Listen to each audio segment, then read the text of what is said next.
Good morning, good afternoon, and good evening, everyone, from wherever you are joining us in the world. Thank you for being with us today for our TAFISA Mission 2030 workshop on creating safe environments to build cohesive communities.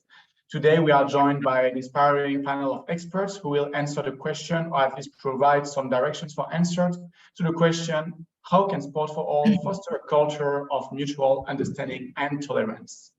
Before we get started, I would like to introduce that the workshop will be entirely recorded, meaning that afterwards it will be available on the TAFISA YouTube channel, as well as on the TAFISA website. So you will be able to go through the presentations and the workshop again, or share it with your friends and colleagues.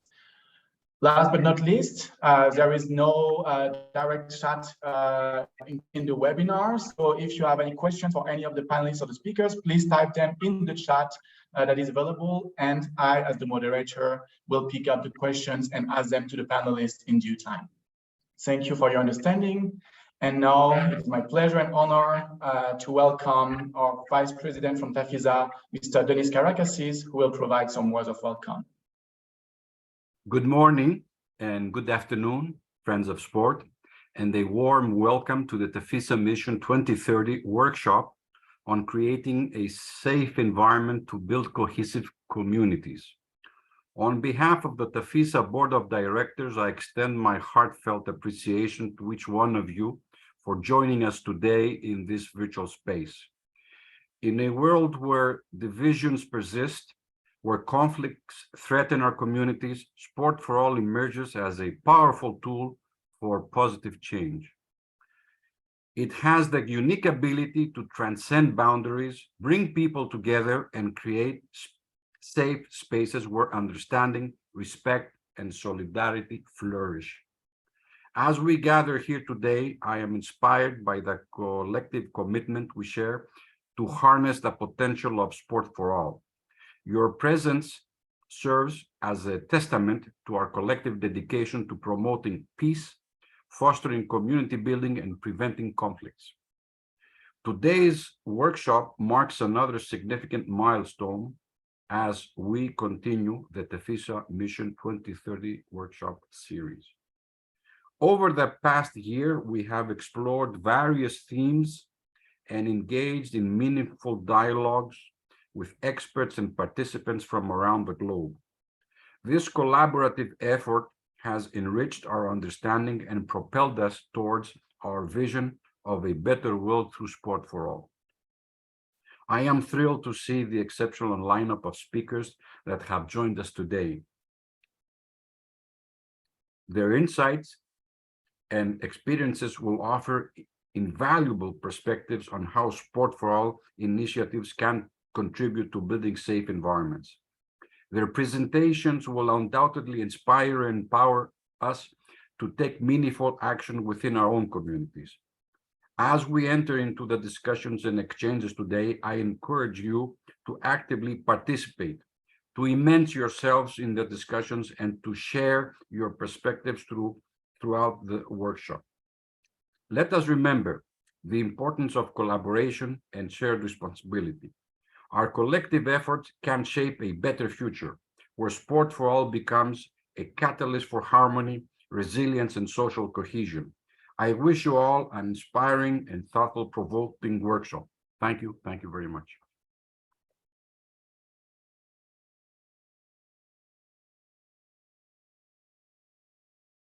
Thank you for this encouraging words of welcome, Denis. And now, without further ado, it is my pleasure to welcome our impulse speaker of the day, Olympic education at the University of the Western Cape in South Africa. Marion, the floor is yours. Thank you so much, Gaëtan, and thank you, Denis, for the warm welcome. It's a pleasure to be here, and actually for everybody, I am in Frankfurt. I'm in the TAFISA offices all the way from South Africa, so it's a pleasure really to feel TAFISA and the staff around me. So it's wonderful to be here. Thank you. Thank you. So the TAFISA workshop theme today is creating safe environment to build cohesive communities. And I thought I'd try to do something differently because it is a webinar more or less. And so my title is Unfolding Paradigms in Sport for Cohesive Communities, an Innovative Intergenerational Approach. I also want to say that our Foundation for Sport Development and Peace has been a partner of TAFISA for many years. And so there's a lot of cross-cutting, not with the university only, but also in terms of the NGO sector. I'd like to spend a moment on the concepts of safe environment and peace and conflict prevention and social cohesion itself. So peace, we always heard sport can prevent conflict and can create peace. Peace is an aim of the United Nations, as you know, of the SDGs, sport as an enabler for peace. The IOC's charter also aim for peaceful communities. Our understanding in the sport context of peace, where I come from in South Africa, is maybe different to the European one. So peace is not necessarily a contract between different partners to have a safe environment, but it aims at various sectors of ourselves and various aspects. So peace and a safe environment and safety for yourself is first of all to be able to be free from violence and also to have a safe space, especially as women or children and youth. There is also, and this is the physical part of peace, there's also a mental part of peace, which people experience in terms of trauma. There's an emotional part. Are you at peace with your own emotions? For various reasons, you might not be. There's a spiritual part of peace for everyone. And all those aspects of peace actually contribute to your own experience of well-being and happiness in a free manner, in a safe environment. So that's when we talk about peace, where we are in sport development peace in the southern region and in South Africa, that's our understanding of peace. It's not necessarily the war and peace, but it's the peace and inner peace, which our Xhosa word, upolo, means actually it's an inner peace. It's an atmosphere of tranquility, and it has an element of forgiveness. And I think these are very important words, especially today, that we have to remember or that we have to work with when one talks about sport and peace and sport and safe environment. The next aspect that I picked up was conflict prevention, so sport for supporting of conflict prevention. Now, conflict prevention is, in my personal opinion, not possible at all, because where there are people, where there is diversity, there's conflict. You cannot prevent conflict, and we can see that we learn that we don't learn. There is conflict. So it does not need to be a bad thing to be in a conflict situation. In fact, it actually broadens our horizons, because by me being in conflict with Denis, for example, I learned Denis's opinion. And so my mind broadens, and so you see his view. Whether I like his view or not is the other thing. So it broadens our horizon. And so the main thing is that we have the tools to handle the conflict and to come to a peaceful solution through proper conflict management and conflict transformation. So both conflict management and conflict transformation are actually can be and should be positive processes to come to a state of the peace that I mentioned before. Conflict prevention, I think, it's a really difficult one. Then we talk about cohesive communities. Very, very heavy word in some areas at the moment. It needs to be unpacked, as it is, it can have different meanings for people, for different people. We have, for example, integration, social integration. We have adaptation. We have social inclusion.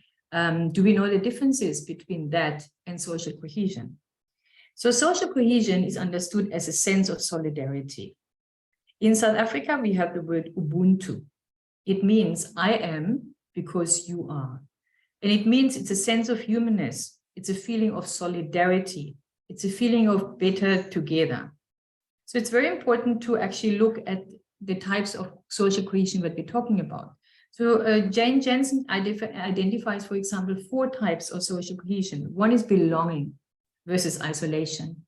The other one is inclusion versus exclusion.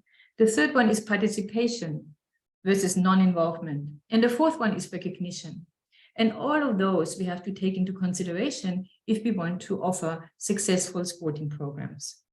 With the 3 pillars of social cohesion being social inclusion, social capital, and social mobility. And then also looking at the Scanlon-Monash Index of Social Cohesion. And that provides an overview of 5 areas. Really important to look at. Belonging, number 1. Worth, number 2. social justice, number 3, participation, number 4, and acceptance, number 5. If you have those elements, if people feel accepted, feel they belong, feel they're able to participate without discrimination or intolerance, feel social justice, and they feel worth, then we can say, okay, we're working towards social cohesion. But even that needs to be understood in the round. So just a couple of more words. What I did actually is, I asked our students, our postgraduate students this year, Nicole, Tabiso, Nandipa, Chedwin, Dale, Palisa, Mohammed, Bradley, Zwane, Lavato, Polisa, and Samuel. Questions in terms of the meaning of sport development, peace, and social cohesion in the communities. And also I asked them to actually interview an older person or a younger person about their experience about social cohesion in the community. And then I asked them to recommend how can we involve others, and especially the youth, in sport in this context. And we got so much information that I cannot share that all here, but I will definitely do a joint publication with the students, because I really think it's really important. But I give you just maybe a snapshot of some of the answers and what young people feel that is necessary in order to actually have social cohesion, more cohesion in our communities, and also how we can involve young people in the activities that we do. So for us, there is an interconnectedness between sport for all, sport for all, development and peace, because they all contribute positively to an individual personal development, as well as their well-being, and overall life, as well as their communities and society at large. Sport for all and physical activity, as you all know, numerous health benefits, including the risk of chronic diseases, mental health, a very important one at the moment, and the overall well-being, but also fun and happiness. In addition of community development, it has the potential of bringing people from diverse backgrounds together, promoting tolerance and awareness for diversity, as well as breaking barriers and promoting safe communities. Why? Because through sports, people can meet. That's what young people say. Through sports, people can connect. They can get to know one another. They can strengthen relationships. They can exchange cultural viewpoints and values if they are also asked and encouraged to do so in the sporting context. Therefore, sport development and peace can serve as an effective tool for socioeconomic development, for social cohesion, inclusion, and bridging cultural differences when integrated properly and evaluated properly. And that is something that we need to underline. It needs to be integrated properly in our programs and evaluated properly. So sport is perceived by many as having an ability to connect people in ways that we normally don't think possible, and thus contributing to building more peaceful communities in nations. And it can facilitate for us, and not many other areas can do that, to be open-minded, to be respectful, to be welcoming, to be tolerant with others and to others. Eli Wolf's mom, and I know many of you know Eli, Eli Wolf's mom said, sport for development actually isn't sport development. And I thought this is really an important one. Sport is development. It's a personal development that we are highlighting today in terms of social cohesion. It can contribute to peaceful and harmonious society, and it can be used for nation building. And that's exactly what the UN is now increasingly doing, using it as a low-cost and high-impact tool for humanitarian development and peace-building efforts. Some of the effective way of engaging young people that was summarized by the students, it's number one, including social support for all to participate, and the introduction of community-based programs. Now, with social support, the youth referred to encouragement, help, and information sharing, information provided by others in social networks. In the case of sport and physical activities, social support can come from the family members, it can come from friends, it can come from teachers, coaches, and community leaders. Number two was the provision of social support can create a supportive environment that encourages individuals to participate in sport. So community-based programs may offer a range of activities designed to meet the needs of different people. And that could be different in age, it could be different in ability. Not to forget, when we talk about social cohesion, there's the whole sector of people with disabilities. because when in some areas, when we talk about social cohesion, it's more or less more geographical or other kind of focus. So sports for all activities like walking clubs, recreational activities were really highlighted that they're often low cost and making them accessible for people with different socioeconomic backgrounds. Another one is a focus on schools. We need to focus more on schools. Schools and technology-based programs are an effective way to engage youth in physical activity and in sport for all. Schools have a responsibility to promote physical activity among students, and they can offer an array of classes, organized team sports, but also to focus on afternoon programs and using our schools proactively so for communities. That can be a structured environment for students to engage in physical activities and develop skills.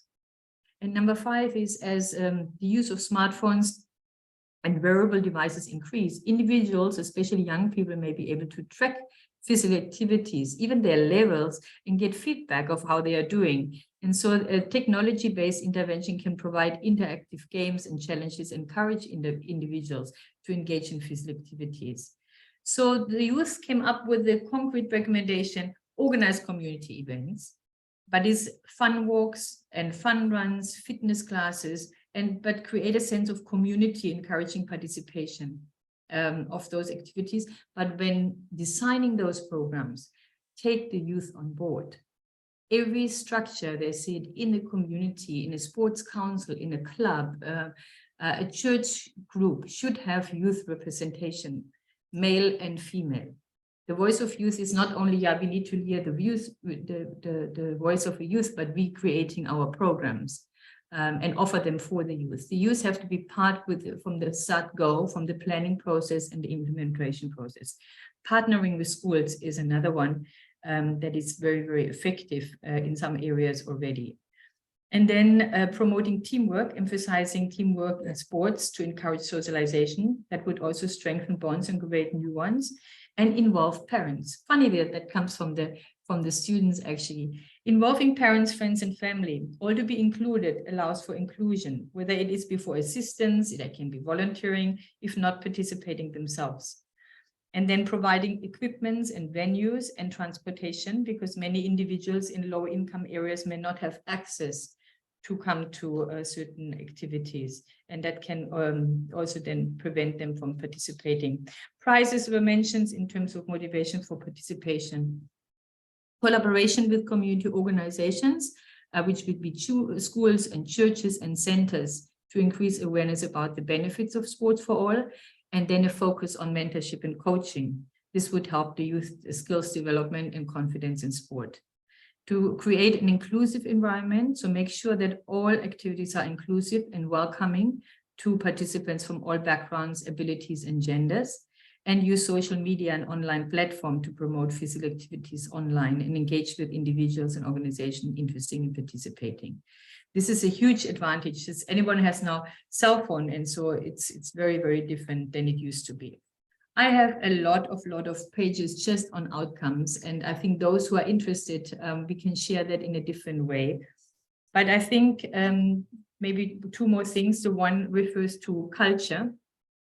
For the young people, culture plays a huge role in terms of social norms and languages, religion, values, gender roles, and existing patterns of participation in physical activities. And all these factors are important for successful program development. For example, in communities with significant gender inequality, physical activity programming need components specifically tailored to the needs and barriers faced by women. And in multi-ethnic communities, educational materials have to be created and translated into multiple languages to adequately reach all the sectors of the target audience. And likewise, if faith plays or religions play a larger role in community life, messaging should be sensitive to relevant values and norms. Also, the whole aspect about values, the Olympic values, universal values, and Paralympic values and their meaning should be promoted, maybe even by role models, explained, discussed, and then used by the peers themselves for other peers. So there is a lot of very rich data there, and I would encourage actually to have those intercultural and intergenerational conversation in your own settings, really to sit down and say, we have this topic about social cohesion with TAFISA and other organizations. What is social cohesion in your community? How does it manifest? What are the challenges? What can we do together to make a difference? And you will very soon come to very similar or maybe completely different kind of recommendations where the youth give, for example, geographic recommendations and recommendations, especially ethnic-based recommendations, socioeconomic recommendations, and so on. So I just want to close by saying the sport environment is an ecosystem that constantly needs to be nurtured. And for us who have been in the field for a long time, we can nurture them. We can ensure good governance if we are from a government sector. We can ensure from a community sector structured and openness and transparency, but also very safe communities. And in terms of promotion of education and vocational education, for example, linking programs up, as well as the promotion of gender equality and safe environments for all. So we need to have a long overdue conversation, what that means, how we can achieve it jointly and in a coordinated manner, not seeing ourselves as competitors, because the need is just too big out there to have that kind of view, but we have to really concentrate on better coordination and working jointly for social cohesion, for peace, and for SDP. So thank you so much for the opportunity. I hope I give you a little bit of stimulation. I'm really excited to hear how it works in your environments. Thank you, Marion, for this inspiring impulse. And I think you gave us a lot of food for thought in a lot of different directions, things to consider. I like how you start with saying conflict prevention is impossible, and this might be true at the individual level, but also between organizations. But as you said, in the end, it's about how we manage to learn the skills and work together to achieve our common goals. I think we will have a lot of questions on this later on, and we will go to the question and answer session at the very end after all the speakers and panelists have had their intervention. So thank you very much, Marion. And now it is my pleasure to introduce our next speaker. This is Susanne Gaerte, Senior Manager at the Olympism 365 Department at the International Olympic Committee. Susanne, the floor is yours. Great, thank you very much. And good morning, good afternoon, and good evening to all of you from whoever you're in the world you're joining. And thank you, TAFISA team, for organizing this workshop series. And of course, thank you, Marion, for giving this excellent overview and introduction, which resonated on so many and probably almost all levels with what we do and try to achieve. And thanks for also underlining the importance of the Olympic values for society and working in a coordinated manner, because this is basically exactly what we try to achieve with this new strategy, Olympism 365. So as already said before, my name is by Gaëtan. My name is Susanne Gaerte. I'm a senior manager in the Olympism 365 team at the International Olympic Committee. So I'm joining you today from Lausanne, and I'm very pleased and honored to be here today in the workshop series. Next slide, please.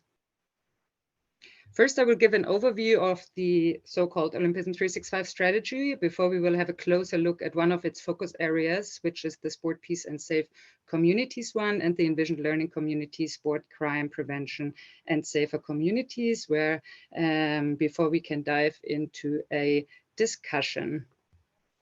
Just let's have a closer look at maybe outside of the sport world and really at the context that we're working in. So we're all aware of the situation we're facing today with the intersecting crisis of the impacts of the COVID crisis, climate change, and conflicts.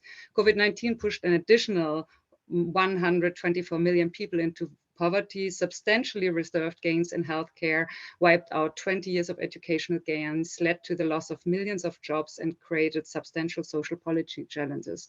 Parallel conflicts and the climate crisis had additionally an effect on economic growth and an impact of the prevalence of anxiety and depression and other health outcomes. Next slide, please. Looking at the numbers related to SDG 16, our focus of today, we can identify that youth crime and feeling safe is a significant sustainable development and public health issue. young people are disproportionately represented in statistics on crime and violence, with more than 40% of the total number of homicides occurring globally each year affecting actually youth between 10 and 29 years of age. Also, when not fatal, youth crime and violence have serious lifelong impacts on the mental, physical, and social health of young people. So more broadly, the impact of community crime extends beyond young people. For example, about a third of the world's population, mostly women, state that they feel unsafe walking alone in their local neighborhoods at night. So feeling unsafe in public can fundamentally erode one's sense of well-being and reduce trust and community engagement, hence becoming an obstacle to development and also having a great impact on the social cohesion looked at before. And a quarter of the global population lives in conflict-affected countries. So in this context, strengthening holistic and inclusive crime prevention approaches represents an important policy and strategic objective. And this is basically, next slide, please, also the context how the Olympic Agenda 2020+5 was created. So in response to this intersecting crisis, the IOC's current strategic roadmap is the Olympic Agenda 2020+5. The primary objective of this strategy is to contribute to shaping the post-COVID world by strengthening the Olympic values and turning the so-called challenges into opportunities. And recommendation 10 out of these 15 recommendations focuses specifically on strengthening the role of sport and Olympism as an enabler of the Sustainable Development Goals. So Olympism 365 is the so-called engine behind this recommendation and IOC's now overarching coordinated strategy to strengthen sport as an enabler of sustainable development. As you can see here, it's really the tagline and the objective is to strengthen sport for a better world beyond the Olympic Games, every day, everywhere in society, in the so-called fourth sphere, as you can see here. Of the IOC's impact and influence. So building on the sphere and impact of the IOC is creating as an organization, as the owner of the Olympic Games, and as the leader of the Olympic movement. So we aim with this to ensure more people from more diverse backgrounds benefit from participating in community sports, cultural and education programs. We heard how important culture is also for young people, to being part of a community, and to create belonging, and improve the recognition of the value and essential service provided by safe, accessible, and inclusive community sport. And of course, increase and improve impactful collaboration between the sports movement and other sectors beyond.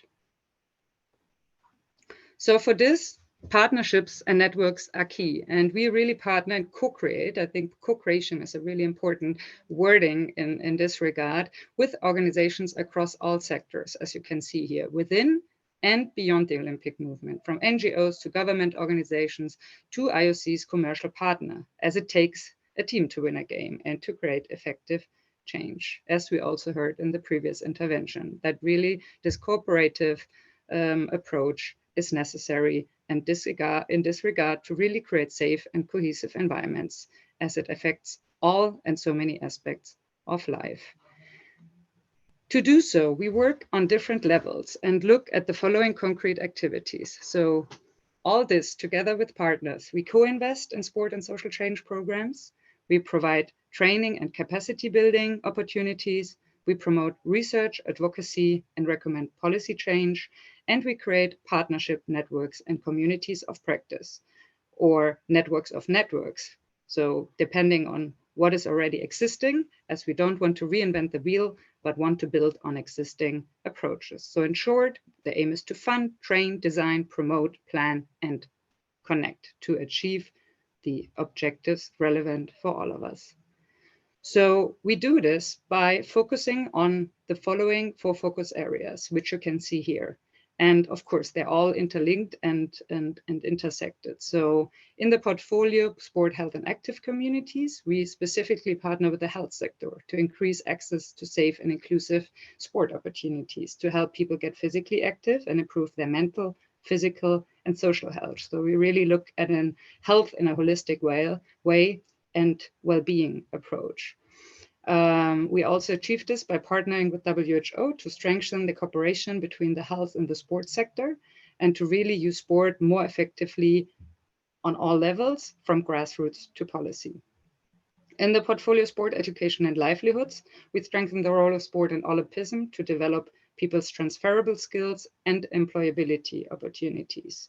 And in the Sport, Equality and Inclusive Communities portfolio, we build consortia to promote the contribution of sport to improving equality, diversity, and inclusion across communities, and to improve the access really to sport for all.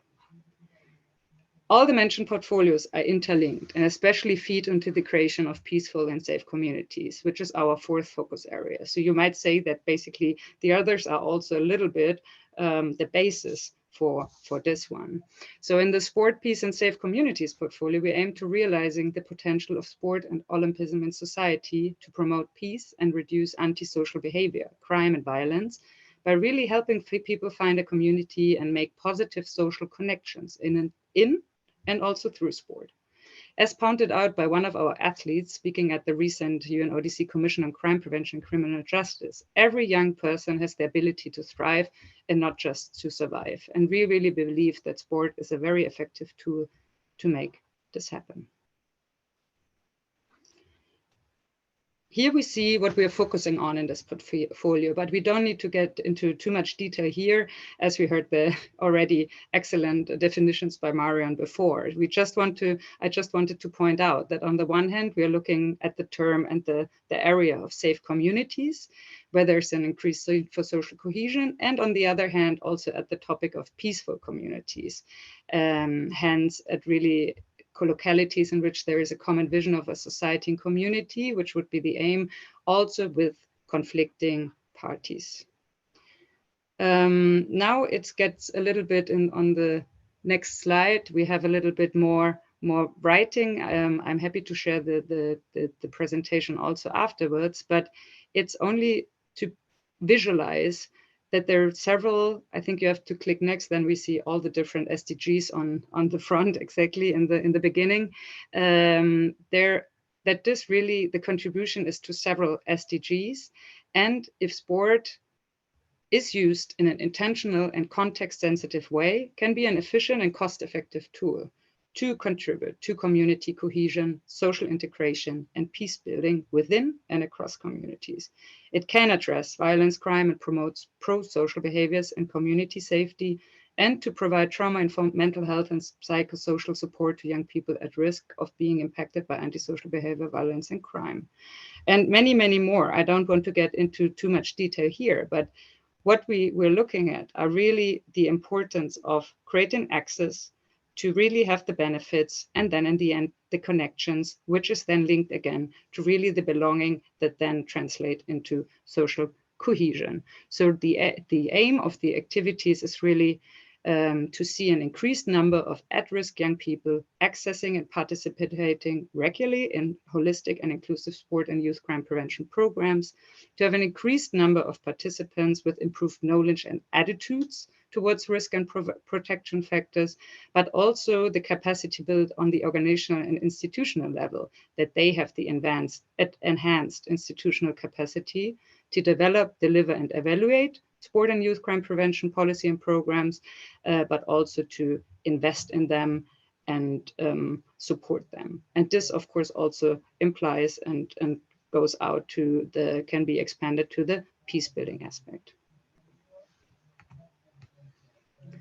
So for the specific topic, you can see here the different aspects we're looking at. So we strengthen the role of sport and in the criminal justice sector by different output delivery mechanisms, so-called. So on the different parts that are relevant and that we also heard before. So we have community programs, we have toolkits and research documents. I really like the part in Marion's intervention where she said, okay, conflict per se is not bad, but we need the right tools. So this is really something what we try to focus on here, that we really produce policy guides, toolkits for all the different levels, also for the practitioners as well as the policymakers, capacity building opportunities, because we have to know what's out there, we have to increase the knowledge, and by bridging the gap between the sectors by creating a community of practice, learning community, however you want to call it, all underlined by shared measurement and evaluation, a very important topic in that regard. So we have held a couple of different consultations already in the last month. And here it became clear how important it is to provide a platform actually to share experiences and learn from each other on a global level, to build skills and capacities, and to join forces for advocacy and communication purposes and create partnerships to deliver on the so many different aspects in a multi-sectoral way, and to operationalize existing tools and frameworks, because there's already a lot out there, but we have to see how we bring it all together. So what came out of the consultation sessions is really following the added value that a community of practice in that field could be really a value add if we look at really quality resources and knowledge, and really for the opportunities for organizations to access these resources, that there's really the need for capacity development opportunities, and the collaboration and partnerships are at the heart, and that they really move from policy to practice and on all levels and really internationally. I mean, these workshop sessions here are already a great example of such connection and networks. And of course, that diversity and inclusion are always an important factor to really leave no one behind, which is particularly relevant in the topic of creating safe and cohesive societies. And of course, the scaling up of the impact through awareness raising campaigns is always a very important one too. So to wrap up for Olympism 365, everything is about co-creation and partnerships. I think I mentioned it several times before. So we were very much committed to creating synergies, building up efforts rather than duplication.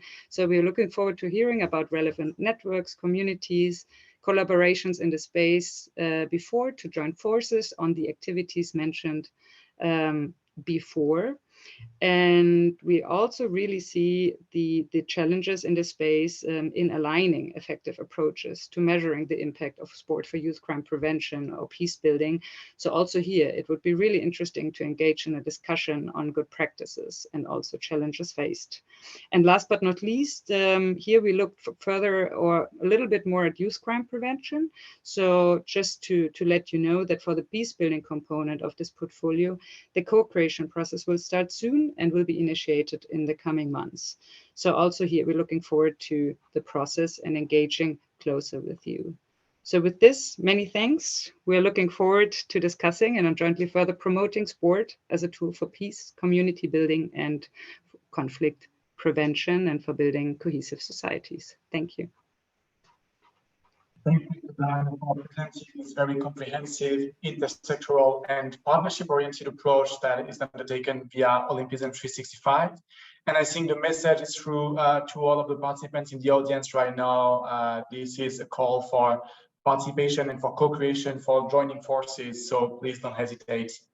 Now it is my pleasure to welcome our two speakers from Bluearth. And I will talk about the country approach, I believe. And our speakers are, sorry, I'm just, there we go. Our two speakers from Bluearth in Australia, and this is Naomi and Katie Thompson. Please take it away. Thank you so much for that. We'd like to just do a quick intro of ourselves. I'm Katie, and I hail from New Zealand. I'm a Kiwi, but live here in Mbantua, Alice Springs in the centre of Australia. And Naomi. And I'm a local Indigenous woman born in Mbantua, Alice Springs, Northern Territory, the heart of Australia. And I have connections all the way through the Northern Territory. So we're going to start first with our second slide, please. Yep, there we go. Great. We'd like to offer an acknowledgement. So we gather here today on different countries to continue our learning journey together. We deliver this talk on Aboriginal land, that of the Aranda people, and we acknowledge those who have walked before us on this land, who have passed down thousands of years of knowledge through story, song, and dance. We pay respects to the elders, past, present, emerging, and know they, together with country, find joy and peace in the laughter, learning, and movement we create in this special place. Here in Australia, it's very common to do an acknowledgement of country, to say thank you for the land that we stand on. So we'd like to go to slide 3, please. Now, we do realise that we are very limited on time. We don't want to talk a whole lot. So we would love to share our rich stories with anybody that would like more information at any time. Feel free to send us your details and we can catch up. Slide 3 is the Bluearth approach. So the Bluearth approach creates this place of safety and non-judgment. It's holistic, where we can embrace curiosity to explore, practice and grow confident in a shared experience, a space where we are all equal regardless of our academic abilities. Our approach is trauma-informed and works with movement, stillness and breath. And slide 4, next one, tells us about Girls on Country. So 4 years ago, we created in a partnership with our corporate partners, Swift, the vitamin company, we created a program called Girls on Country. And we asked the community here in Mbantua, Alice Springs, we said, who in your community needs to move more? Who needs our help the most? And they came back to us collectively and said our young First Nation or Aboriginal women, they have the highest risk of health and wellbeing issues because of their sedentary lifestyle. We then created a program that gets these young women moving, working within schools, and it offers a place for connection, belonging. It enables them to own and share their voice. We've done some big works around that, especially this year. And it has become something that is not only about movement, but is a conduit to culture as well, and helps connect these young women to their language, to their culture, and to, more importantly, to each other through movement. Next slide. Slide 5. So the fundamental skills. One of the fundamental skills we have found is communication, as we all know. Communication is key.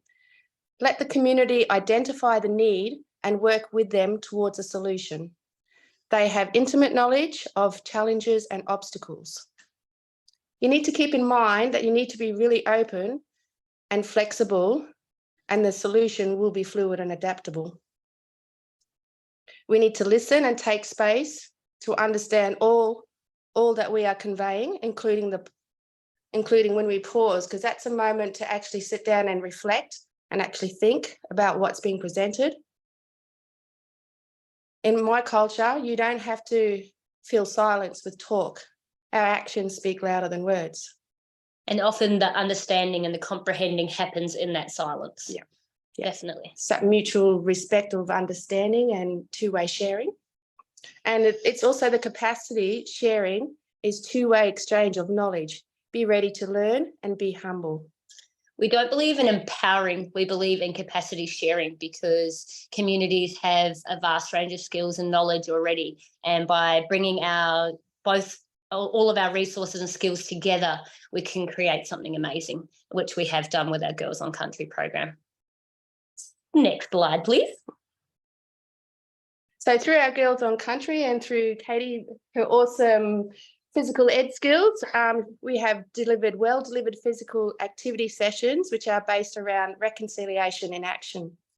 We are breaking down barriers. We come together to share the experiences, plus also to inspire and share what we have done. We also lean into each other's strengths and knowing. That's probably most important, is that each other's strengths and knowing. Yeah. And just acknowledging that as well, that we all come from different perspectives and different backgrounds. And the Reconciliation Action Plan is something that we hold very dear. It's a vital ingredient for Bluearth and a key component in our program for the Girls on Country. And it is a commitment to how we will work with First Nations, Indigenous or Aboriginal, whichever words you'd like to use, people and our community, and to give them more ownership, to give them buy-in instead of telling them what they need. It's asking what they need and working together to create solutions and learning together, going through that experience together side by side. Naomi and I are the classic picture of reconciliation. I'm not Indigenous and Naomi is, so together we work together to learn together, upskill each other and learn from the girls as well. And there's a lot of power that comes from that, and we grow stronger every year. and our girls, we go closer, and it's a place of connection, a huge connection, isn't it? And in my culture, from my elders' perspective, we always need to listen to our kids. Our kids know, they have the knowledge and they have the insight, and they hold the truth as well. Yeah, they're not so bound by cultural lenses or by the lenses of how we should behave or should act or what. Yeah, there's no filter with kids. Yeah, it's natural, isn't it? Yeah. Which we love. And finally, our last slide, we're keeping it short and sweet, guys. We're going to leave you with this thought. Physical activity is so much more than movement. It's a medium to open minds and change the world.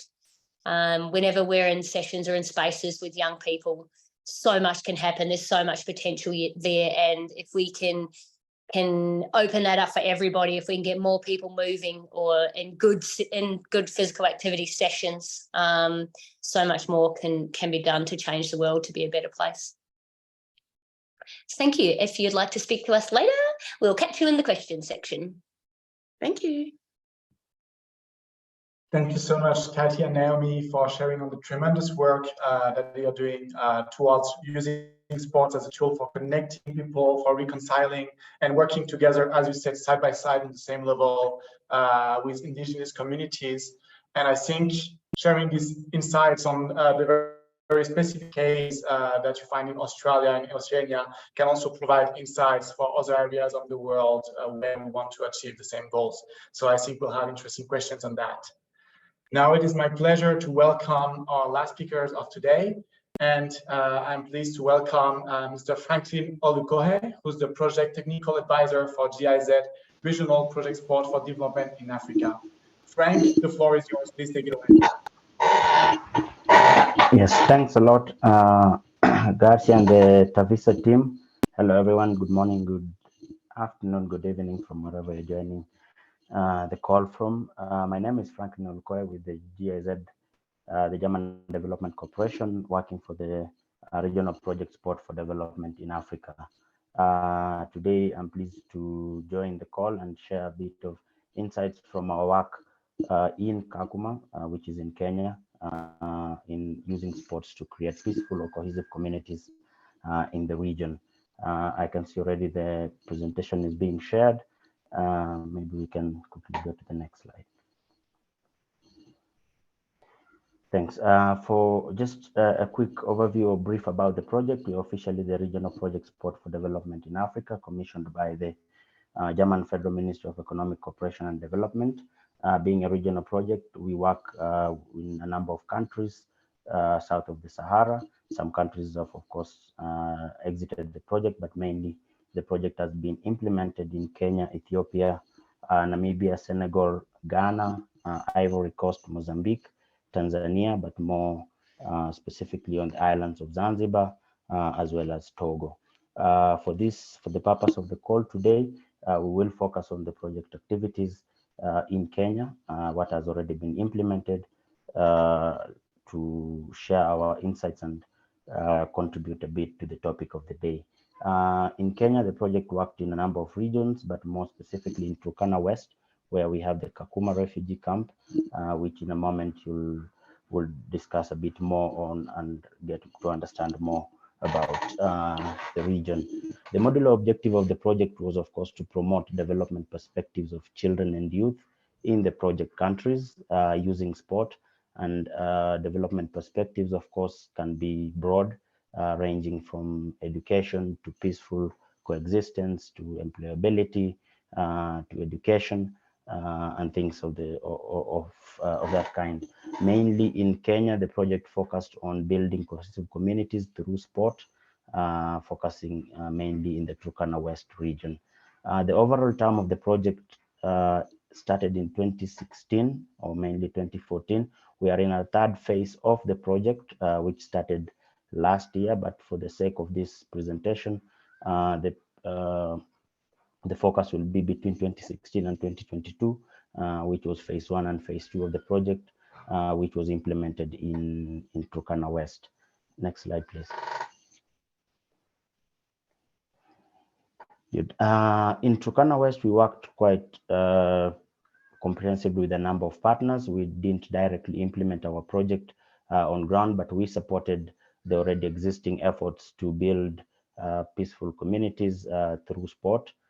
There were a number of actors that were really important that we worked with. The main one was the United Nations High Commission for Refugees. This was, of course, the main agency working in the refugee camp and the surrounding community areas in Kakuma. This was the main partner that we implemented our activities with. And through UNHCR, we were able to partner with the Lutheran World Federation, which is the lead agency that is implementing sports and primary education in the refugee camp. Within this partnership, we were able to integrate sport for development in the community areas through LWF community programs, as well as training of teachers to integrate sport for development approaches or methodology in the physical education and sport lessons in schools through their education department.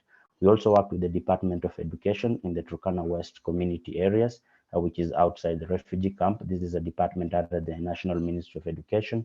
And with this department, we were also able to incorporate sport for development into the physical education and sport programs being offered in schools.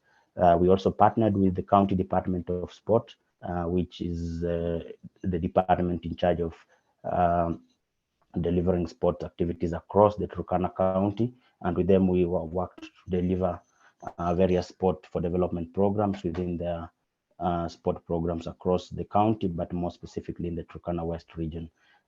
Additionally, we also worked with the UN Habitat, with Don Bosco institutions, and there's a new ICT center called Learning Lands in construction of sports facilities. And in a bit, we'll see a bit more on why we were constructing sports grounds in this region. Next slide, please. Very well, a quick introduction to Kakuma. It's a small town located in Turkana County, one of the 47 counties of Kenya. It's in the northern western region of the country, next or bordering Uganda, South Sudan, and Ethiopia.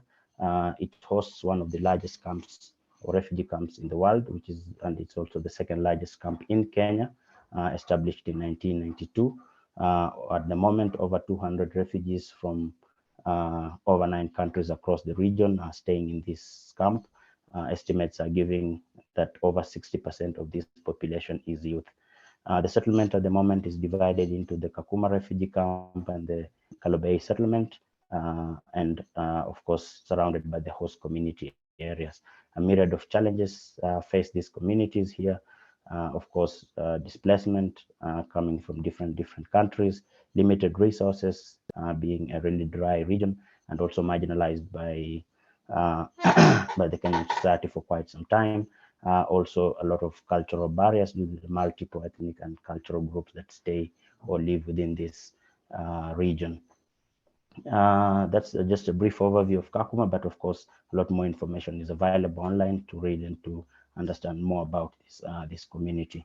Looking at Kakuma through our project Sport for Development, this was the main region of focus. Of course, it's been mentioned that we also had project interventions in other areas, but for GIZ's main focus on working within the displacement settings, Kakuma remained the main focus of the project to support initiatives to build social cohesion across the communities there. The project focused on training of sport coaches, construction or rehabilitation of sports grounds, and distribution of sports equipment as part of our contribution to increase participation in sport and to use sport more to contribute to peace and cohesion in the communities there. So for the rest of the presentation, I would like to just share a bit of our experience and later on our lessons and recommendations in delivering or implementing programs that focus on sport for peace. Next slide, please. Basically, this is an introduction to sport for development, but from the comprehensive introduction by Marion, she touched a lot on the sport for development approach and how it contributes to peaceful coexistence. So in principle, it's basically how we also define sport for development. Then I wouldn't want to go deeper into this, but I want to identify that as a project, we recognize the power of sports and working with the partners there to empower individuals, to empower organizations, to create a bridge between the cultural diversities in the region with the aim of building resilient and cohesive communities in the region. Next slide, please. Very well. So in Kakuma, we had three main areas of intervention. One is the training of multipliers in sport for development. Throughout the 6 years, we were able to conduct over 30 S4D workshops in Kakuma, targeting various community members, including community coaches, sports teachers, social workers, and sports officers from the various partners that we were working with. In the region, it was mainly to, of course, use sport to improve or to create awareness on peaceful coexistence amongst the communities, but we still integrated other basic topics within sport for development, including gender equality, safeguarding, which is a really important topic at the moment, and inclusion. These programs were basically 3 to 10 day trainings, differently, of course, based on the focus, sometimes 3 days only for introduction, but sometimes up to 10 days to get to an instructor level for sport for development. During this period, we were also able to develop a lot of resources or manuals to be used by different facilitators in sport for development programs.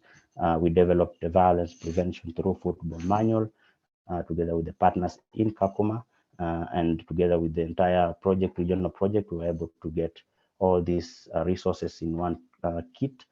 This toolkit is, of course, online. We can share the link for those interested to get these resources so that then they can use. Of course, the objective of these trainings was to improve the capacity of sports coaching. It was realized that a lot of coaches in the region were not able to conduct basic coaching to integrate sport for development or social aspects in sport. It was also not very attractive to young people to participate in sport because then there was no specific or professional coaching skills on ground. We're also focusing to increase the capacity to deliver S4D programs in their respective institutions, be it youth centers, be it primary or secondary schools, where we were able to train the sports teachers. We're also looking at contributing to the efforts being done by the partners on ground to identify and address social challenges to promote cohesion through sport. As already seen, there are a number of partners that we worked with, which were working in the sport topic, but not really sport for development. So our work here was to integrate sport for development into these programs, so that then these programs could be more meaningful to the communities around the region. Next slide, please. The second aspect or component that we worked a lot with in the region was the construction or rehabilitation of sports grounds. Basically, what we identified as grassroots sports grounds. For the entire 6 years, we were able to renovate or construct 13 grassroots sports grounds in the region to create safe and suitable spaces for sports activities. The sports grounds were mainly football, basketball, volleyball, netball, and we also had multi-purpose courts for basket and netball constructed within this period.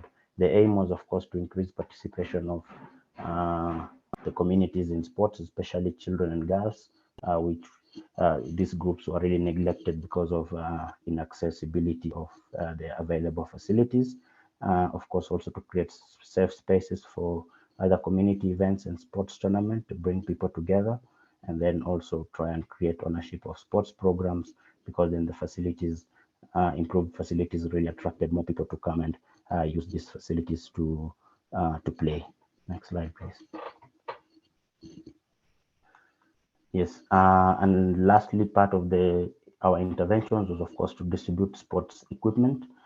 This was targeting institutions, including schools, youth centers, sport for development organizations, and TVET centers. The aim, of course, was to increase the participation in sport for young people, of course, still girls and children. As already mentioned, a lot of hindrances still exist in the participation of girls in sport. We distributed the sports equipment across the institutions in the region, mainly football, basketball, volleyball, and handball. And these were also in line with the PE and sport policy in Kenya. So basically also to support sport for development, but still PE in primary schools and secondary schools in the region as part of the new curriculum in the country. Next slide, please. So this being the key activities that we were able to implement within the 6 years in Kakuma, mainly just to share quickly the key achievements that we feel were contributing to the peaceful coexistence of the communities there. We were able to train over 400 multipliers. This included sports coaches, community coaches, referees, and all the sport actors in the region. And these multipliers are able to train or include over 15,000 children and youth in their session or S4D programs, mainly in primary schools, because there we have high number of students or learners in the schools, so quite huge outreach there. We were able to construct or renovate 13 sports facilities in the region, and we were able to distribute over 200 sports equipment sets.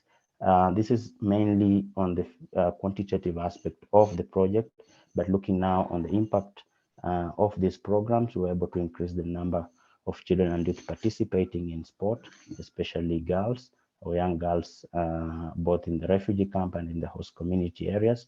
We were able to improve basic coaching skills and sport management programs among the facilitators and the actors in sport. We were able to strengthen the collaboration between different actors, both government and non-government, both, of course, all these actors working in the region. We feel like we were also able to strengthen the relationship amongst the diverse communities there in Kakuma, and this can also be read from our publications. I've also attached a link here. I hope the TAFISA team is able to share this presentation so that then the participants or everyone joining this call is able to click the link and read a bit about the stories from Kakuma. Next slide, please. Now, as part of implementing our project, we really faced quite a number of challenges, looking at Kakuma being a refugee camp setup. One of the, of course, main challenges, the limited resources, especially for construction of sports grounds and purchasing sports equipment. It's really expensive to construct in Kakuma, being really far and marginalized region. It's also very difficult to get sports equipment all the way from Nairobi or importing them and getting them into Kakuma. So a bit of limited resources there. There's also limited availability of infrastructure and knowledge about sport. As already mentioned at the beginning of the project, it was identified that a lot of sport coaches lacked basic coaching skills, which meant that it was really unattractive to participate in sport at the time. So we felt like it's important to also improve these skills as part of our implementation. There's also a bit of cultural sensitivity, looking at the ethnic and the cultural groups in the region, especially the barriers affecting girls. And this also brings me to the point of gender inequality. A lot of sports programs do not involve women because, of course, of the cultural barriers. Security and safety is still a concern. The region still faces some security challenges, including banditry and cross-border community clashes. This sometimes affects implementation of programs. Sustainability of S4D activities can be challenging, of course, due to lack of resources, limited community support, high human resource turnover, because there's a lot of movement. Being a migration setup, a lot of people are really leaving the area or coming in from different places, so a lot of inadequate capacity in implementing sports programs. Of course, there's also reduced collaboration between different actors. There are over 50 organizations working in the region, and each organization is focusing on their own activities, and that doesn't provide a good opportunity for of course, provides a good opportunity for collaboration, but because then each organization is focusing on their own objectives, sometimes results into reduced collaboration whenever activities are being implemented. We, of course, also faced a lot of challenges during the COVID-19 pandemic due to suspension of sports activities. And then it's also a harsh environment, which increases wear and tear of sports equipment and infrastructure. So that means it needs to be replenished every now and then. And with the reduced resources, it becomes really a big challenge. Next slide, please. So lessons learned and recommendations from our project since 2016 to last year. In terms of construction of sports grounds, it's important to consult the community through a participatory approach for planning and design. This to ensure ownership of these facilities. If you were to construct without, involving them, you run the risk of having these facilities turning into white elephants or no one maintaining them. And with the high investment, it really negates the purpose of using sport to achieve certain goals. It's important to use, of course, local contractors because then it's easy for them to mobilize equipment and to mobilize community members in construction, also part of ownership. It's important to construct low-cost maintenance sports grounds. Initially, the intention of the community was to have huge stadiums, which of course attract high maintenance costs, and in the long run it becomes it's no longer used. So to ensure longevity of these facilities, it's important to have really low cost grassroots maintenance. Also conducting sports ground maintenance and repair trainings for the institutions that do host these facilities is important, because it's then them who can take charge of maintaining and repairing the sports grounds whenever they get damaged. And then it also requires proper assessment on suitable sites where to construct. This is because we are not able to construct so many sports grounds, only a few can be constructed. So therefore, it's important to get very specific sites that can guarantee maximum usage, but still maintained up to standard. In terms of trainings and capacity development measures, selection of participants is important because quite a lot of people are interested in sport, but then their interest in sport is totally different. Some are interested because it provides opportunities to leave the camp, some because it comes with some additional financial incentives and things like this. So it's really important to get the right people who can implement these programs, especially looking at the challenges the region faces. Development of training content jointly with partners is very important, because then you're able to meet the needs of the participants. Involving partner experts, for instance, federations. When you want to conduct basic coaching skills, federations come in handy, because then they have the right instructors, certified instructors who can conduct this. There are also partners which are implementing various topics within the region. For instance, health, gender topics. They can also participate in these trainings and also development of the content. It's important also to balance participation. This looks at male and female participants, also getting participants from both the host and the refugee communities, to get community coaches and sports teachers into these trainings, because then they are able to share experiences, they are able to, interact more, and it creates a very comprehensive training. And of course, inclusion of other topics, as much as the program really focuses on violence prevention through sport or through football, it's important to integrate other topics, including networking and event management, because then with these capacities, they are able to run the programs more sustainably. Next slide, please. Yes, and lastly, generally, it's important to promote partnerships between the local organizations and other existing actors, especially government. From experience, the region really was marginalized by government institutions, so bringing these actors on board helps a lot to bring sustainability of these programs. It's important to develop joint strategies with the partners, because then as an implementing agency, you find that a lot of objectives sometimes do not align with the already existing objectives of the project. Therefore, it's important to sit together and come up with specific strategies so as to implement this program, so as not to, reach different places with different messages. It's also important to conduct regular monitoring and evaluation of the partners to ensure that the project and the programs are also still in line as envisioned. It's important to develop, of course, resources and manuals for use for different actors. For instance, for us, as we have already left Kakuma, we are able to share these resources even with other actors who still come into the region to implement similar programs. It's also good to involve, of course, national and county sports institutions, e.g. the ministries, sports departments, sports academies, of course, to bring more resources and more expertise on ground in the region. And then it's also important to get renowned sports personalities for inspiration in the region, being that a lot of sports personalities are away from that region, mainly Nairobi. Getting them there provides a lot of inspiration to the children and youth living in this place.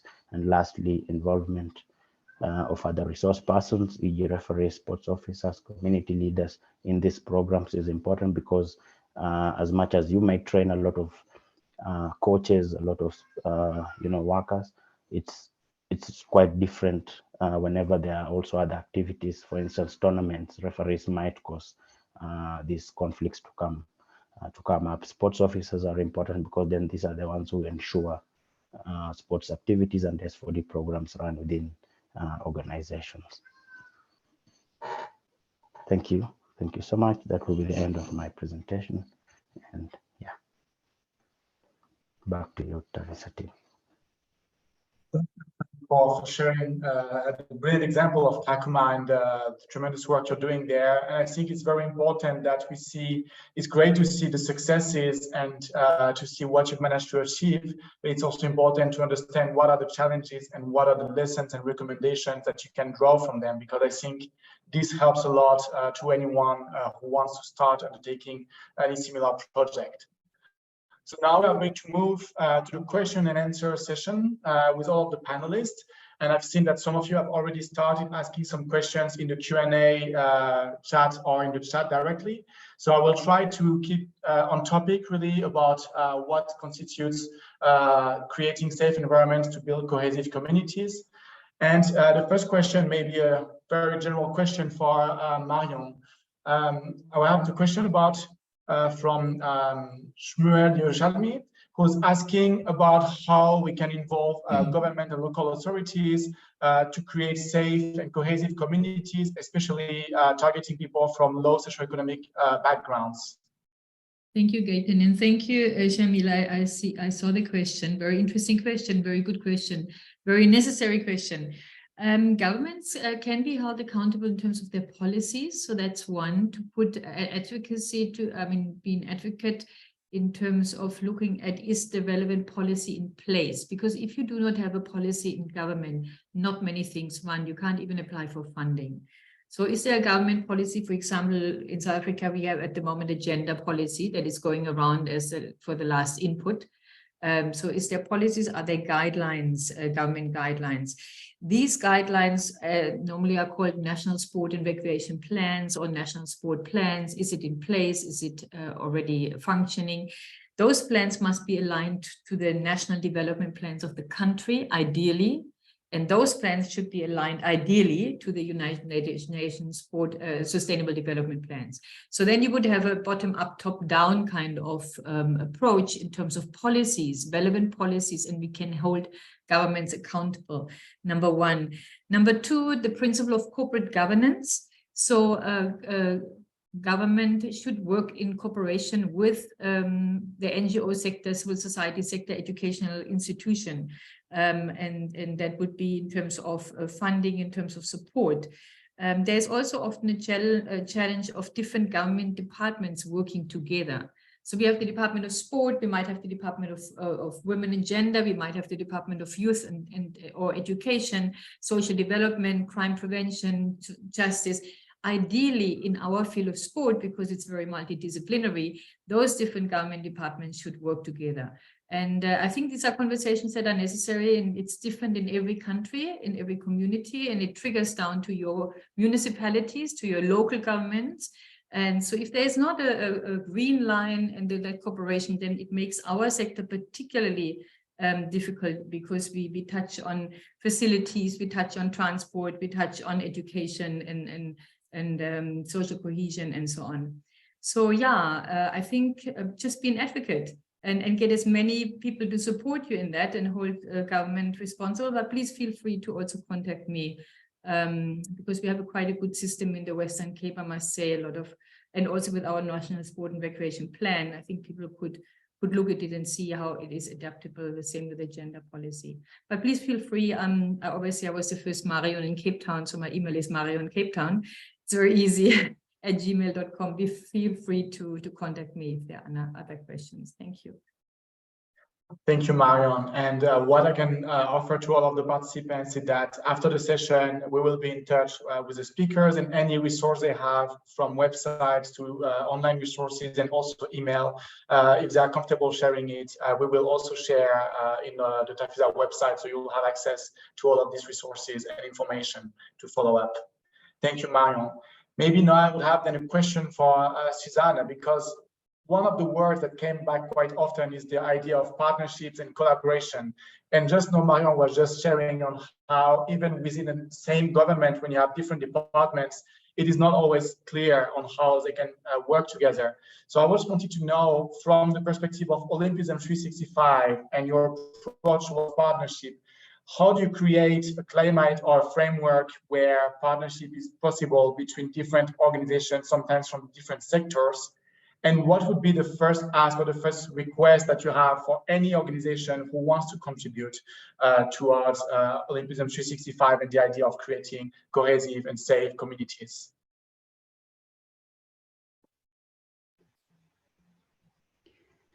Thank you for this question. And yes, it's right. Partnership is key. And I underlined several times also the part of the co-creation process. And I think this is something that I want to highlight here. Also, the strategy was actually developed in a very participatory consultative process where all different stakeholders all around within, but also beyond the Olympic movement were consulted to then in the end develop this strategy. So this is the same process will be developed or implemented in the implementation now of the strategy. So we're really following consultative. We're in all the different, let's put it like this, in all the different portfolios, we're having consultation mechanisms in place. We have this participatory approach where we don't come with a final concept. We really first have consultation sessions. We have consultation sessions. This is really important. We just spoke about it with really the different sectors of society.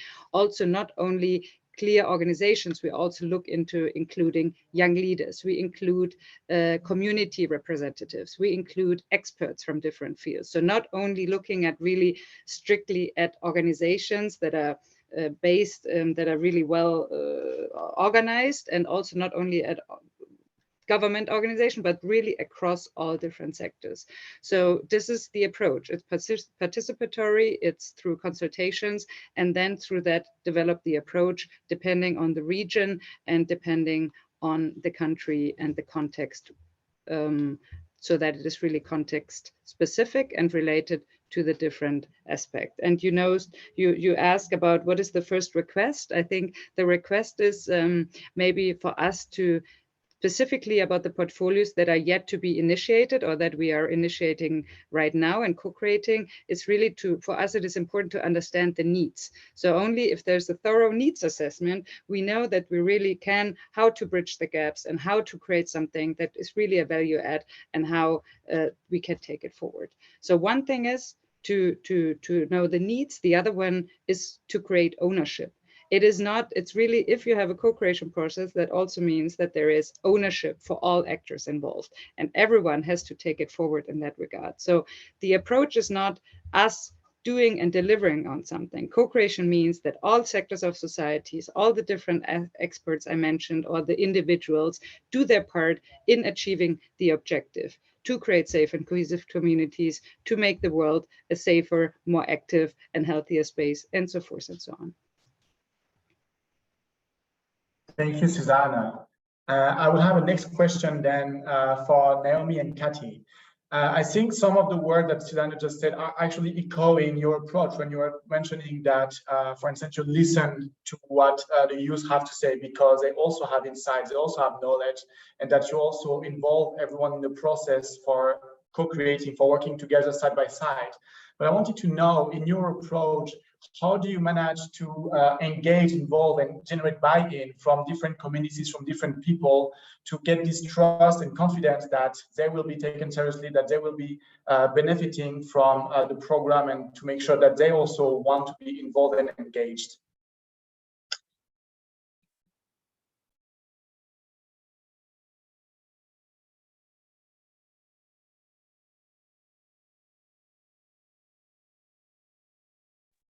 Are Naomi and Katy still with us? I think we might have lost them.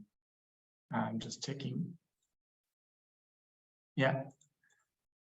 I think we have lost them. Hopefully it's just a technical issue and they will be rejoining quite soon. Then I will move with a question for Frank.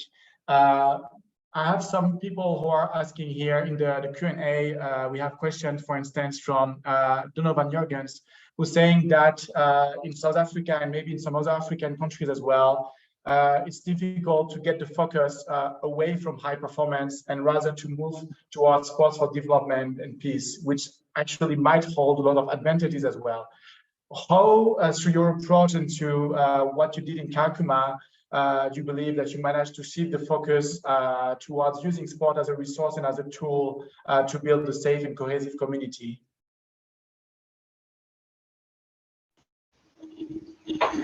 Yes, thanks, Gaëtan, and thanks for the question.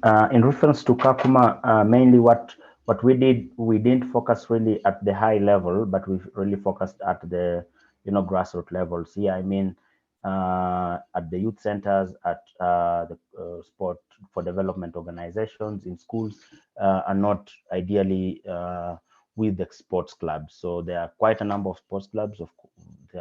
Last time I checked, there were over 600 sports teams, football sports teams in the region, and the focus was not now on sports clubs, despite the fact that we were also able to involve coaches from these clubs in some of the trainings, of course, to present to introduce sport for development aspects, and to also introduce them methodologies through which they can integrate both sports, technical skills, and social skills in their activities, but the focus was not really there. Secondly, also part of the trainings and the awareness sessions that we had was to create awareness that even at high level performance of sport, there are still aspects of sport for development that are important. For instance, discipline, resilience, perseverance, teamwork, and things like this. So it's important that even those who are really aiming to reach elite sports level, they can still participate in sport for development programs to build these skills as they continue their journey to elite sports. Basically, that's how we did it, and so far so good. It worked. Thanks. Thank you, Frank. Maybe a follow-up question then for you, also about the process of recruiting these coaches, the local institutions, the referees, the community leaders as part of your project. How did you approach them, and how did you convince them to join you or to do the trainings? When we went to Kakuma, we already found, sports activities going on. There are already organizations and institutions implementing these activities. We approached them. We, of course, shared our concept, the objective of our methodology.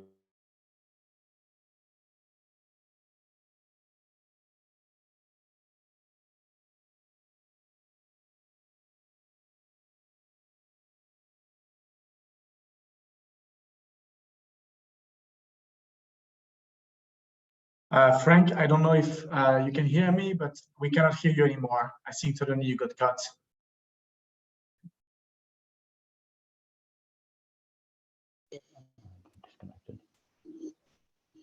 Okay, I hope that we will manage to find a resolution for the technical issue with Frank. Maybe I would then go back to a question for Marion.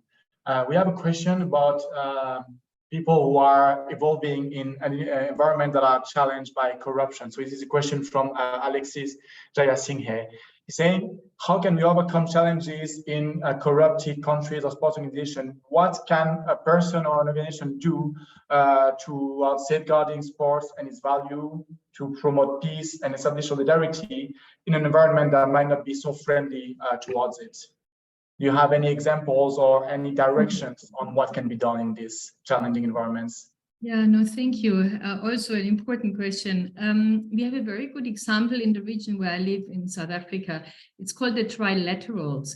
So government, our local government gives funding to sports organizations, to sports federations.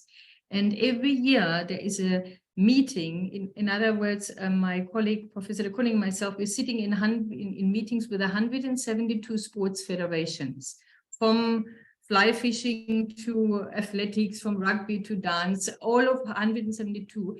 We're sitting in there. There's government representation because they're the funder. We are there as independent evaluators. And then each federation, each organization has to actually declare how the money has been used throughout the year. Have they used the money effectively? Then they can apply for more money or for the same amount. Has there been glitches or whatever? And we all can ask questions. Then, yeah, there will be repercussions. That's very interesting. And it starts, for example, where we have to advise clubs or federation that it is not possible to have the president being the husband and the treasurer being the wife or the brother or the sister. It really starts with very basic recommendations, such as there has to be division in terms of your responsibilities. And then this is every year. So you have a longitudinal monitoring and evaluation system in place, which really works in our areas. And I mean, we are there as independent observers, also can ask questions. And it has been a clear book since the system was implemented. I just, if you allow, Gaëtan, the question that Donny Jürgens asked earlier on in terms of high performance and the difficulty of some countries having a focus more on high performance instead of grassroots and sport for all, sport for development, peace. In South Africa, we have a particular situation, I think, in all countries where physical education is not offered at a school. Some offer it, or some have it in their policies, in their government policies, but it's not offered. In South Africa, we don't have phys ed as a standalone subject anymore. And as long as we do not have that, there is a big risk that we only have youth that are going to clubs that, and it's a very small proportion. So if you have physical education in a country and it's part of your curriculum, and every child has the opportunity to take part in physical education, it's much easier to link with churches and clubs and establish a more sport for all SDP approach than if you do not have it institutionalized as such.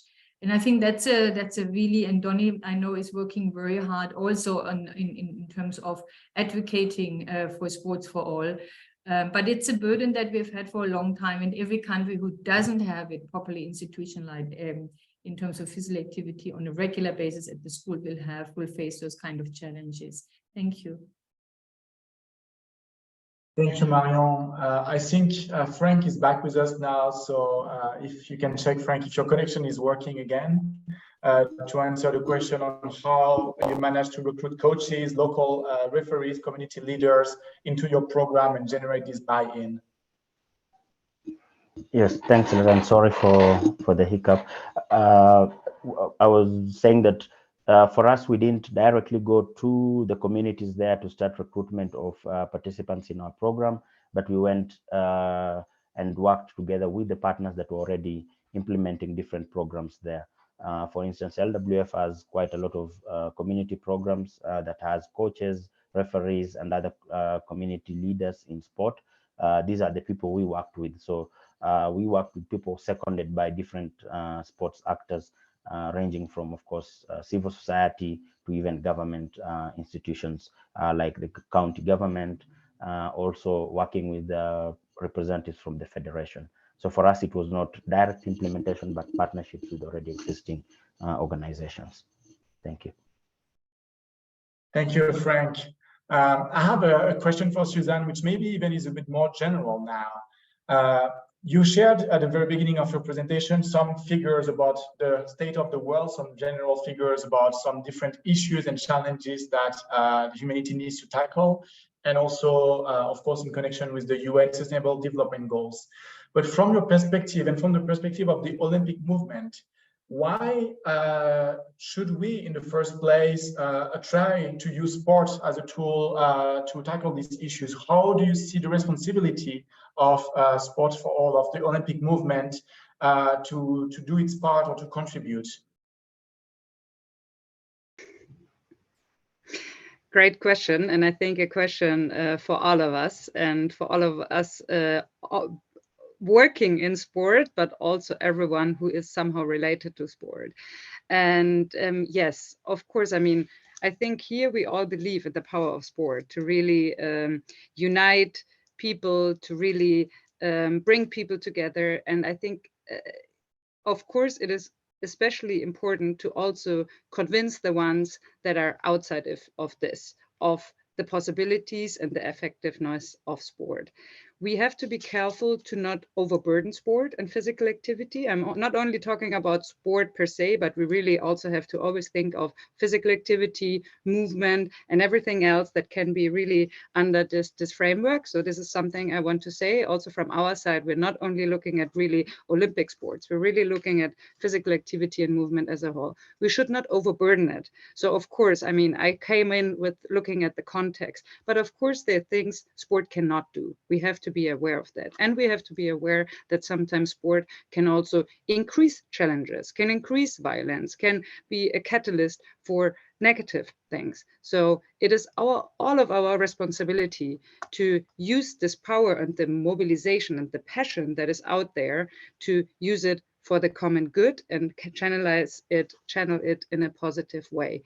And then be really deliberate about it and intentional to really know what we want to achieve with that and what we can achieve with that. And then the monitoring and evaluation comes in. Only if we know where we want to get and how we measure it, then we can really see how it can contribute to some of the topics, such as gender equality, such as education outcomes, such as health outcomes, or creating safe and cohesive societies. But also here, we have to be aware that sport is always embedded of physical activity and that there is always an attribution issue, right? Because it's a social aspect and we cannot always say this is just sport. There's so much else we have to envision. We have to look at the communities as a whole, the individual, the families, the peer group, the teachers, and so forth and so on. So it's really a wider process. But I mean, your question, I think we could discuss for several days, but this is the first thing that came to my mind. And it's, yeah, I hope this somehow answers it for now. Thank you, Susanne. And it was a bit of a controversial question, but I think you answered it brilliantly because it's an important message, what you just mentioned, to also bring towards people or organizations who might not feel so concerned about why they should also contribute or what they should do as well. And I think it's important to also remind us that what is happening now, what you are doing with the IOC, what everyone here in the room, from the panelists to some of the participants through your organization and work are doing, is not something to be taken for granted, but on the contrary, something that, as you said, it needs to be deliberate, it needs to be intentional, because this is how we really achieve and accomplish goals. So thank you, Susanne. I think it was a great answer. Maybe I just want to go back now to Frank, because we have a question from Calvin Ogle, who's asking, how can we break the gender barrier in sports, especially in some remote areas where certain sports are only male dominated? And the example taken is the Masai Mara in Kenya. So what you mentioned in your presentation that gender balance and breaking the gender barriers was an important part of the work. How did you set out to accomplish that? Yeah, thanks for the question. For us, mainly was, of course, to work with the community leaders through the sports coaches that were receiving the training. I'll give a concrete example. there was really a big challenge for some of the girls to participate from the Muslim community because of the dressing. And it took, of course, creating awareness and then sitting together with this community and religious leaders to give them, assurance of adherence to the regulations, whether community, cultural, or religious, but still provide them with the importance and the benefits that the girls will get through participation in sport.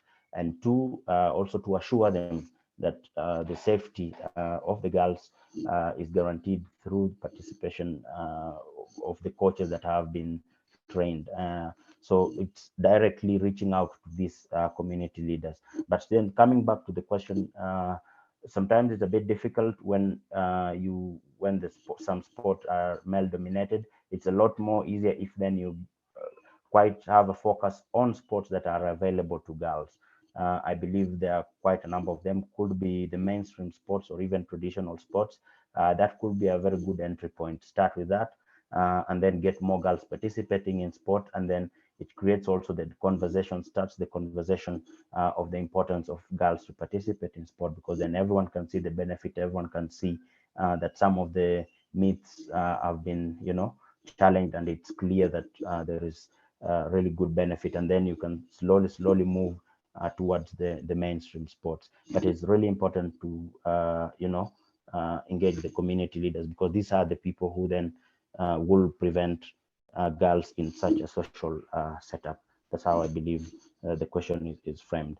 For our case, it wasn't really in terms of like girls are not allowed to play certain or particular sports, but it was more of getting the opportunity to play because of other hindrances, maybe, culture, but also issues to do with availability of sports facilities, sports equipment, coaches that can guarantee, quality sessions. So once you can address these challenges, it becomes a lot easier. But for the question, then there are more, it's a different layer. And for me, engaging, community leaders in all aspects can be a good entry point. Thank you. Thank you, Frank. And I think it's really great to have your practical, direct experience shared with that, because this gives us an insight on how things can happen in practice and what steps we can do, we can take to really tackle these issues. I'm conscious of time, and I think we are going close to the end of the webinar now. But I would like to ask now all of the speakers, starting with Marion, what is the one takeaway you would like the participants to go back home with today? There's so many interesting points, and I also really appreciate colleagues Frankline to look at the challenges. I sometimes think we should actually have the next seminar of what can go wrong and what went wrong instead of, I think that would be a very interesting one. That's number one. I think for me, it's important that young people step up in your countries, either as advocates for inequality, tolerance. We need your voices, whether it's inviting in publications, in organizing projects, in being there, being visible, being audible.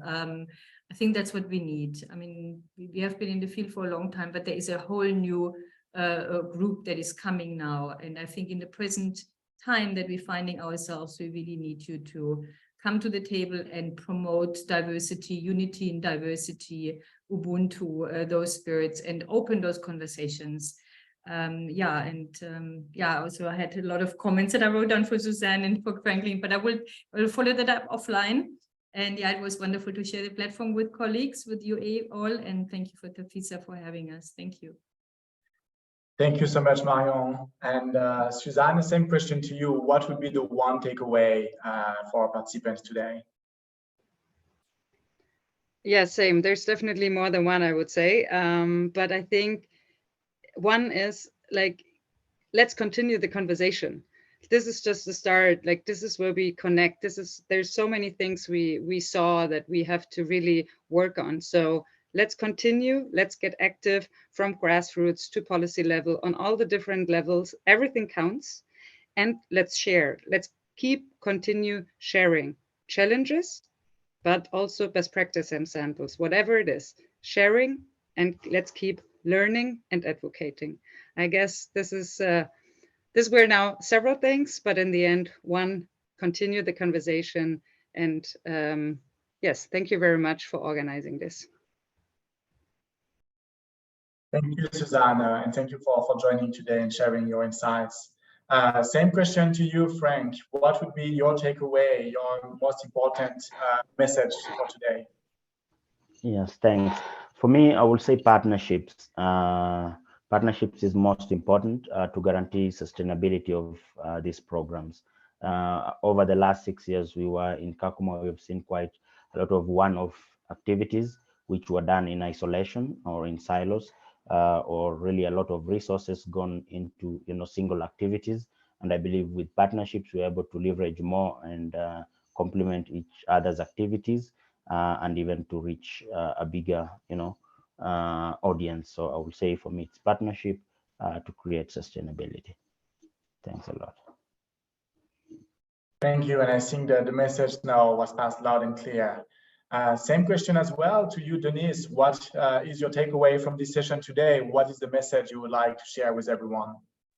Well, my message is education. Educate trainers, youngsters, coaches, more education for all.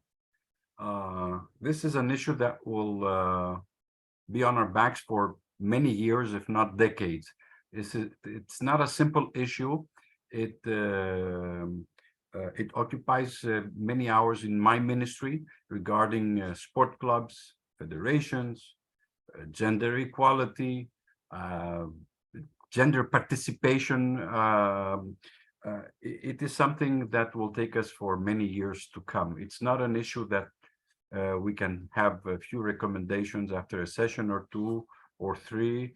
It will take much longer to educate the entire population. So education is what I come out with. And I agree totally with what Susanne said before. It's all butter on my bread, it was. I agreed in every word she said. So thank you. And thank all for participating as well. Thank you, Denis, and thank you to all of our speakers of today for joining us and sharing your valuable insights with everyone. Thank you to the participants also for interacting, for sharing your questions and comments. As we said, the conversation will continue, and also want to invite you all to join us in November. We have the 28th TAFISA World Congress 2023. It will take place in Düsseldorf in Germany from the 1st to the 5th of November. And I'm sharing the link with you all in the chat so that you can visit the website, find out more about the speakers, about the themes, and how you can register. And I think it's very topical because it's really about what we discussed today, partnership and continuing the conversation. The theme of the Congress will be sport for all, more together than ever. So please join us, join the conversation, and join us as well in Germany for networking, experience sharing, learning, and co-creating, hopefully, of a beautiful project that will also allow us to get closer to our goals. Thank you, everyone, for joining us today.